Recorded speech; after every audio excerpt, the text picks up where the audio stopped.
Meu tema é das competências tributárias.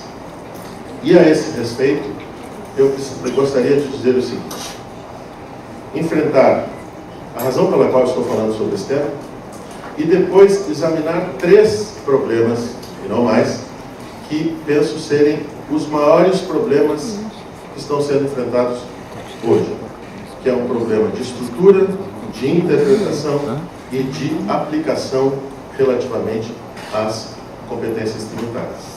Por que o tema, a meu juízo, é um dos mais importantes no direito brasileiro?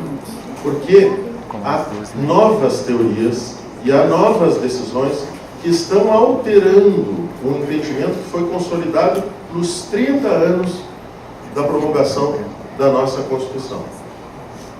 E dentre tantas decisões sobre as quais eu poderia falar, eu apenas falaria de 2 movimentos jurisprudenciais. De um lado, a jurisprudência consolidada, que declarou a inconstitucionalidade da lei que ampliava a base de cálculo do PIS/COFINS, com base no conceito de faturamento. A jurisprudência que declarou a inconstitucionalidade da lei que tributava os pagamentos feitos a avulsos e independentes com base no conceito de salário. A jurisprudência que declarou a inconstitucionalidade da tributação pelo ICMS da importação por pessoa física com base no conceito de mercadoria de comerciante. A jurisprudência que declarou a inconstitucionalidade da tributação pelo imposto sobre serviços, da locação e da cessão de uso. Portanto, existe consolidada no Supremo essa linha jurisprudencial. E há, no entanto, algumas decisões esparsas que apontam em sentido contrário. Eu mencionaria 2.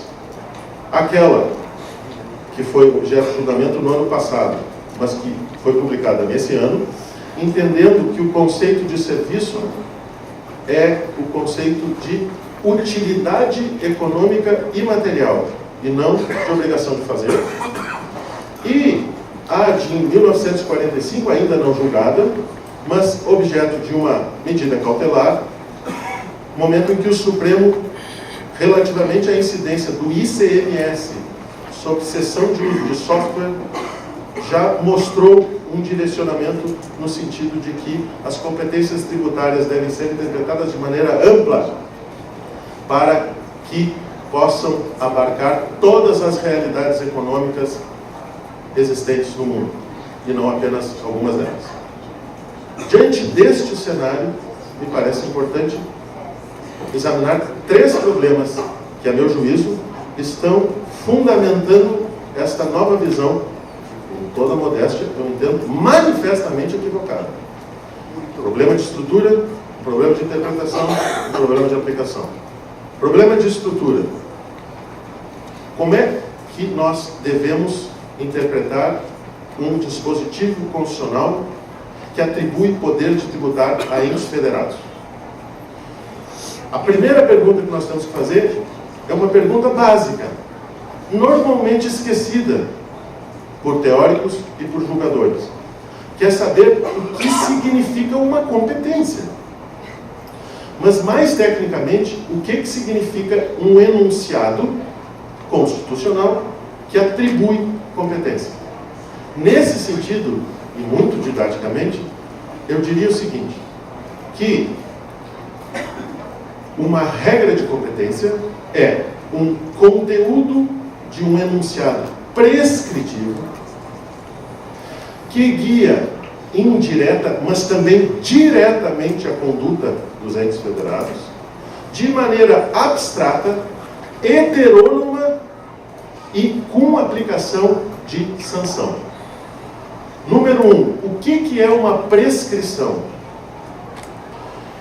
O conteúdo de um enunciado prescritivo é aquele que visa a modificar a conduta do seu destinatário, de tal sorte que o destinatário tenha que se adaptar ao seu conteúdo, e não o contrário. Para que servem os enunciados prescritivos? Eles têm a função de modificar ou de alterar a conduta dos destinatários. Por isso que eles não são nem verdadeiros nem falsos. E é por isso que eles visam a fazer com que o mundo se adapte a ele, e não ele, enunciado, se adapte ao mundo. O enunciado é proibido matar, não é verdadeiro nem falso. Não se deve acreditar nele, deve-se obedecê-lo. E a função dele é precisamente a de fazer com que a conduta das pessoas se adapte a ele. É por isso que o enunciado prescritivo se diferencia do enunciado descritivo. O enunciado descritivo tem a função de descrever como as coisas são, têm sido ou foram. A função é informar o destinatário a respeito de um estado de coisas. De tal sorte que a função de um enunciado descritivo não é fazer com que o mundo se adapte a ele. É ele, enunciado, se adequar ao mundo.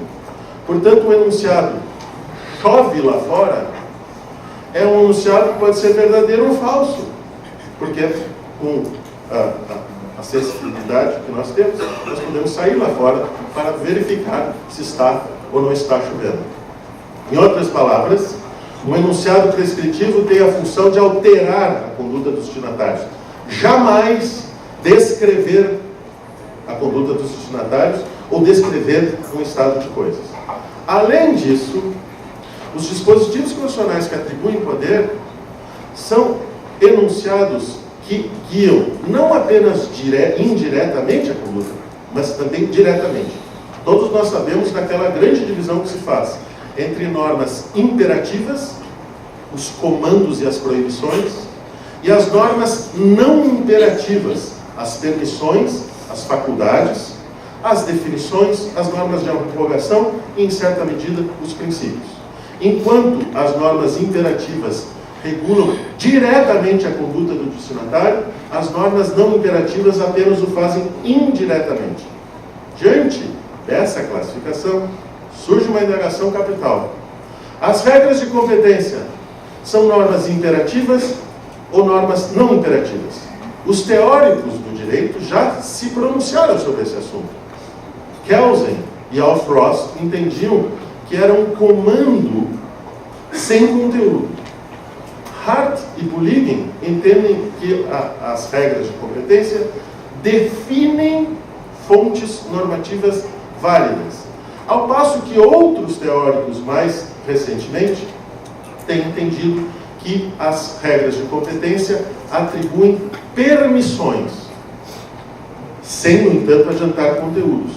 Sendo assim, todos esses grandes teóricos do direito têm um entendimento comum, o de que as regras de competência são da categoria das normas não imperativas, porque não regulam diretamente a conduta. Há, no entanto, um detalhe fundamental. Esses teóricos, quando trataram do tema, trataram dos dispositivos das outras constituições que não adiantam materialidades, ao contrário da nossa Constituição. O exemplo paradigmático de regra de competência é: compete ao legislador ordinário aprovar leis. Este exemplo não é o exemplo de que nós se valemos para tratar de regras, competências atributivas de poder de tributar, porque estas normas se diferenciam daquelas outras na medida em que qualificam determinadas bases fora das quais não há poder de tributar. E tanto é assim que a União só pode tributar a renda, a importação, a exportação, a industrialização de produtos, etc. Os estados, só algumas materialidades, e os municípios, outras. Com isto eu quero dizer que as regras de competência atributivas de poder de tributar, na Constituição de 1988, não apenas indiretamente regulam a conduta, atribuindo uma faculdade, não uma permissão, uma faculdade, mas também predeterminam o conteúdo do exercício dessa competência. E por isso se revestem da categoria de normas imperativas e por isso prescritivas. Eu registro mais uma vez. Regra de competência no Brasil não descreve como as coisas são. Determina como elas devem ser. Além disso, são normas abstratas, porque contêm uma hipótese e uma consequência relativamente a um fato que ainda não aconteceu. não regulam concretamente determinados comportamentos como se fossem provimentos judiciais. Mais ainda, além de serem conteúdo de enunciados prescritivos que regulam diretamente a conduta abstratamente, se revestem de uma categoria, de uma qualificação absolutamente essencial. São normas heterônomas. Isto é, o destinatário é diferente da autoridade que a cria. Ao contrário das normas de direito privado, em que as próprias partes estabelecem para si mesmas os comandos que deverão obedecer no futuro. As normas de competência, em vez disso, estabelecem distintamente como as outras autoridades deverão se comportar, de tal sorte que não há uma união entre o editor da norma e o destinatário dela. São duas entidades completamente diferentes. E, por fim, as regras de competência são normas coativas em sentido amplo, na medida em que a desobediência do seu comando produz uma consequência, que é a invalidade formal do dispositivo e material da norma. Isto é, o ente federado que transbordar dos limites da competência produzirá um dispositivo inconstitucional, do qual surgiria uma norma igualmente inconstitucional. Sendo isso, todavia, verdadeiro, é inadmissível sustentar que os dispositivos constitucionais veiculam tipos, se os tipos apenas descrevem como as coisas são. Porque se nós admitirmos isso, nós estaremos admitindo, vejam só, que as regras de competência não são o conteúdo de um enunciado prescritivo, mas de um enunciado descritivo. Não são normas que guiam diretamente a conduta, mas apenas estabelecem recomendações que podem ou não ser seguidas. Mais do que isso, os enunciados não seriam enunciados abstratos, mas enunciados concretos. Não veiculariam normas heterônomas, mas normas autônomas. E ainda seriam desprovidas de sanção.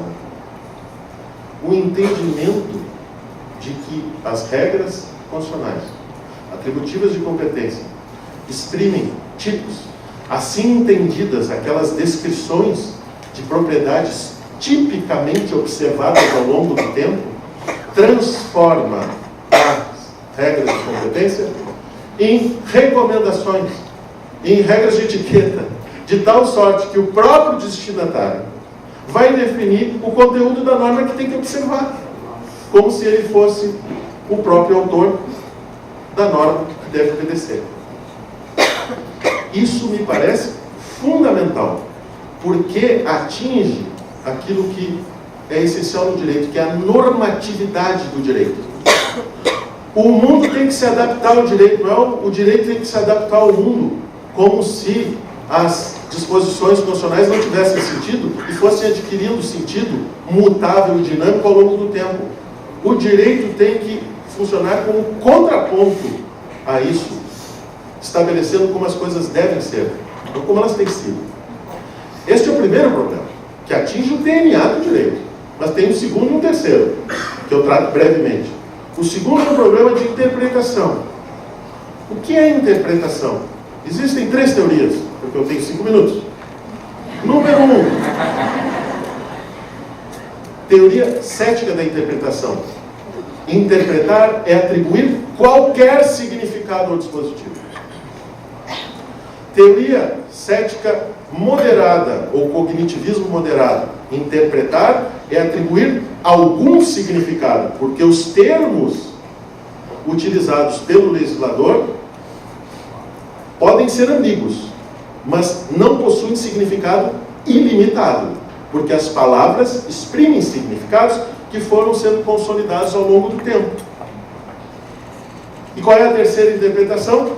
Como sempre é no direito, a terceira teoria é a teoria mista, que ora a interpretação é um ato de vontade de atribuir qualquer significado, nos casos difíceis, e é uma o reconhecimento de significado nos casos fáceis.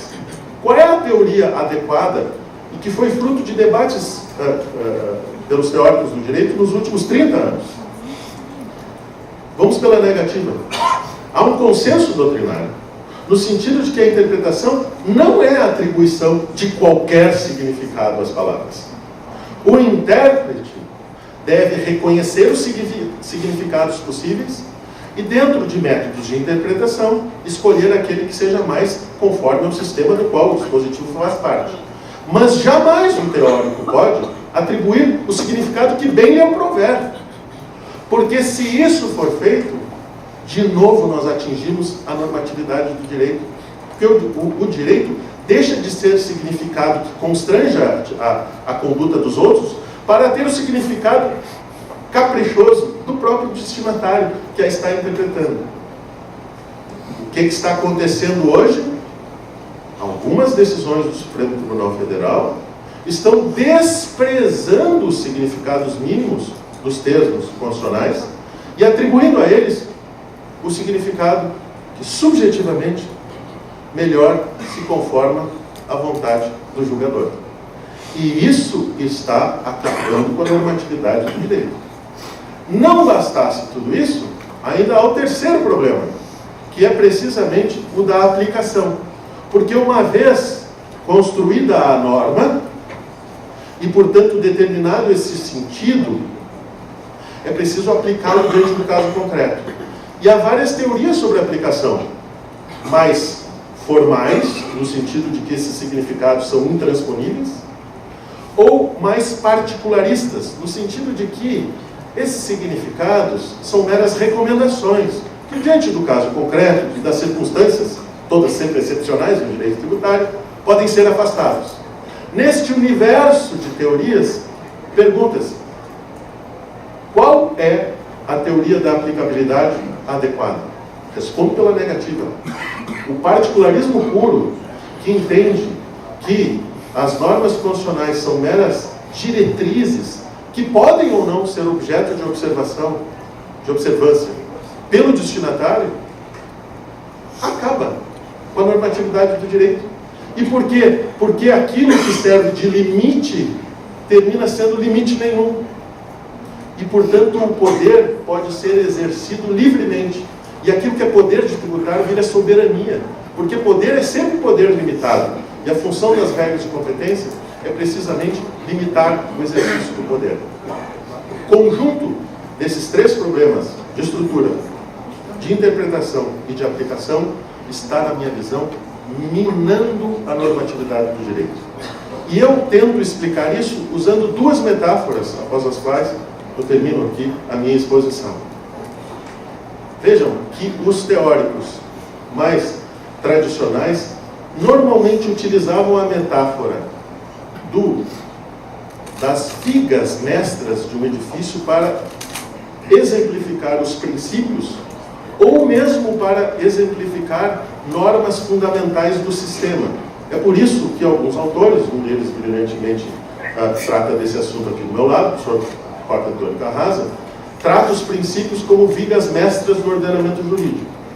Essa concepção de princípio como fundamento é muito antiga, remonta a Aristóteles, para quem os princípios seriam um fundamento, tal como o leme para os barcos, os pilares para o edifício, os pais para os filhos e o poder para o Estado.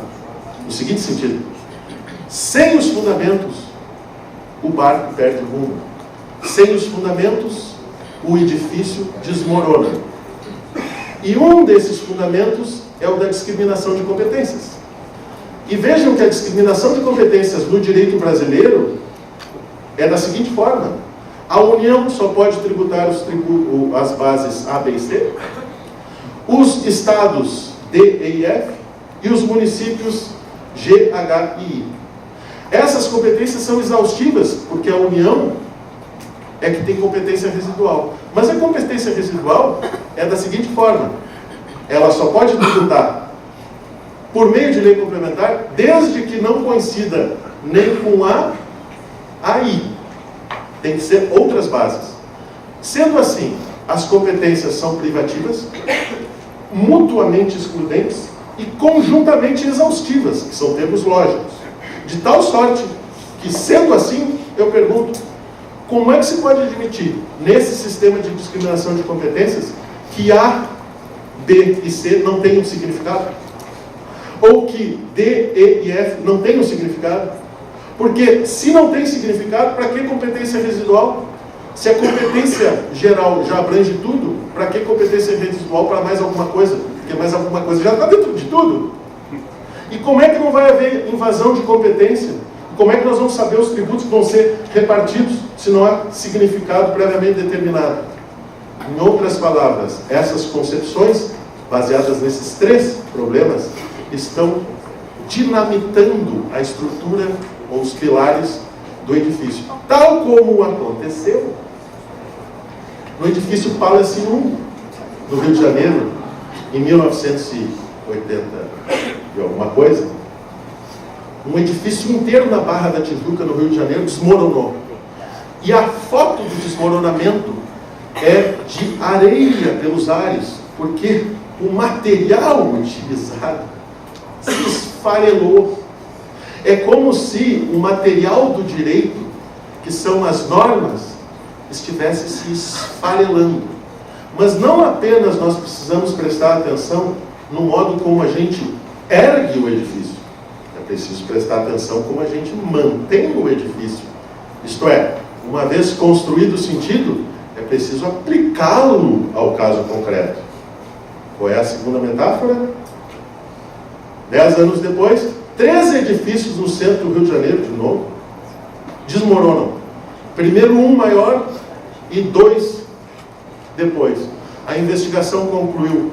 No 9º andar do edifício maior tinha sido feita uma reforma. E os pilares do andar tinham sido retirados. O prédio caiu. Qual a minha preocupação?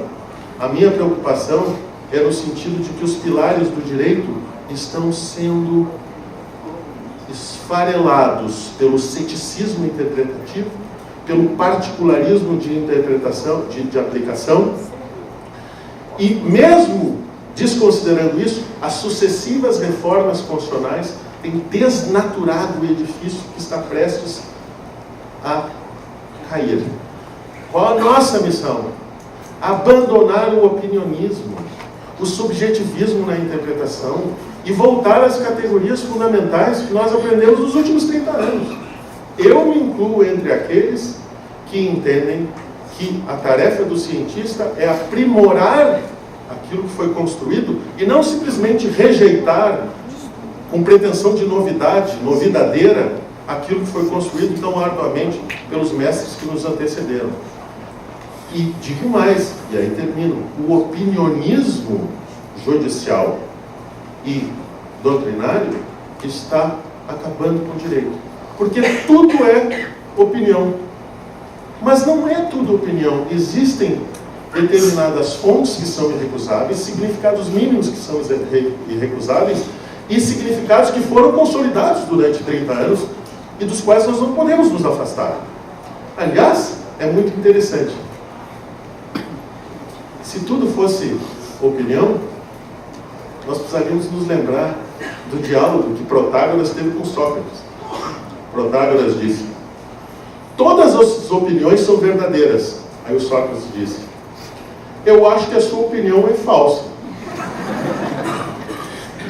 Segundo a sua própria opinião, a minha opinião é verdadeira.